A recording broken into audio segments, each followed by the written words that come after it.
Akhil Bharatiya Congress committee के आदेश पर हरियाणा प्रदेश कांग्रेस करनाल में किसान सम्मेलन का आयोजन मानव सेवा संघ के सभागार में किया गया। इस अवसर पर किसान आंदोलन में अब तक शहीद हुए 200 से अधिक किसानों को पुष्प अर्पित कर याद किया गया। साथ ही केंद्र सरकार द्वारा लाए गए 3 किसान विरोधी कानूनों की पोल खोलने के लिए प्रकाशित की गई खेती का खून नामक पुस्तिका का विमोचन किया गया। क्या कहना है? आज किसानों के जो 3 अध्यादेश की लेकर पिछले 3 महीने के करीब होने वाले हैं, बॉर्डर पर बैठे हैं।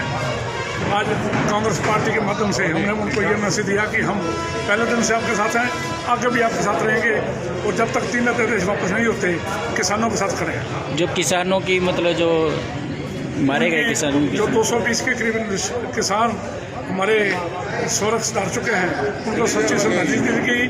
और जेपी दलाल ने जो एक टैक्स रचा है किसानों के ऊपर, उसकी हम निंदा करते हैं। और नरेंद्र मोदी को चाहिए कि 2 मिनट के लिए किसानों को श्रद्धांजलि देनी चाहिए। इतनी संवेदनशीलता नहीं होनी चाहिए कि एक तरफ किसान मर रहा है, दूसरी तरफ उसके मंत्री यहाँ मजाक कर रहे हैं। ये पूरे हरियाणा में सम्मेलन किए जा रहे हैं? पूरे हरियाणा में सम्मेलन किए जा रहे हैं। हरियाणा के 90 विधानसभा हल्कों में हम प्रोग्राम करने जा रहे हैं। कुछ हो चुके हैं, कुछ आगे होंगे। ये किसानों का सम्मेलन है और पूरे देश के अंदर एक लहर है। देश के अंदर बीजेपी के विरुद्ध, भारतीय जनता पार्टी की सरकार के विरुद्ध और एक मोमेंटम पूरे देश में है।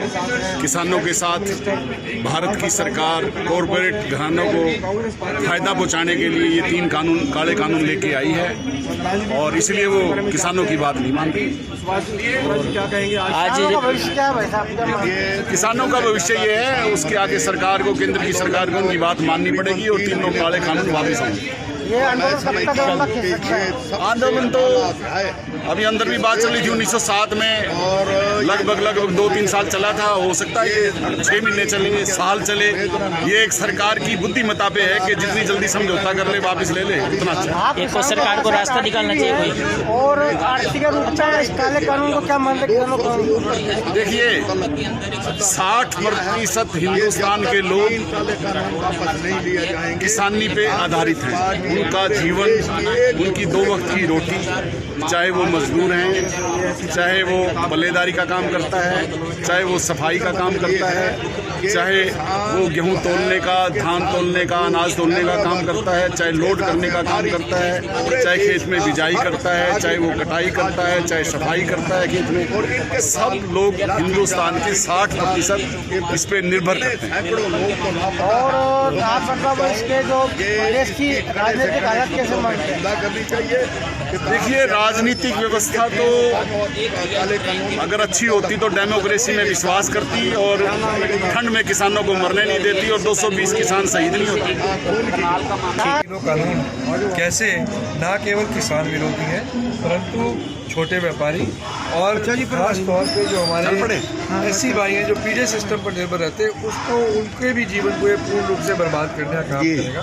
तो जो 3 कमियां इन 3 कानूनों में हैं, उनको पूर्ण रूप से उजागर इस पुस्तक के माध्यम से किया जा रहा है और देश के अंदर एक जागरूकता अभियान जो है कांग्रेस पार्टी पूरे देश में चला रही है। सर, कृषि मंत्री जी कहते हैं कि उनके पास कृषि मंत्री से लेकर के मुख्यमंत्री तक और इनके विधायकों तक, जैसा कि सुभाष बत्रा जी ने कहा कि ये मानसिक दिवालियापन पूरी भाजपा सरकार का हरियाणा में और अलग अलग जगह पे हो चुका है। और मुझे लगता है कि कहीं ना कहीं इस प्रकार के जो बयान हैं ये जानबूझकर दिए जा रहे हैं। एक तरफ तो देश के प्रधानमंत्री कहते हैं कि आंदोलन बड़ा पवित्र था। अगर आंदोलन पवित्र था तो इसका मतलब जिस मकसद के लिए आंदोलन किया जा रहा है वो भी पवित्र है।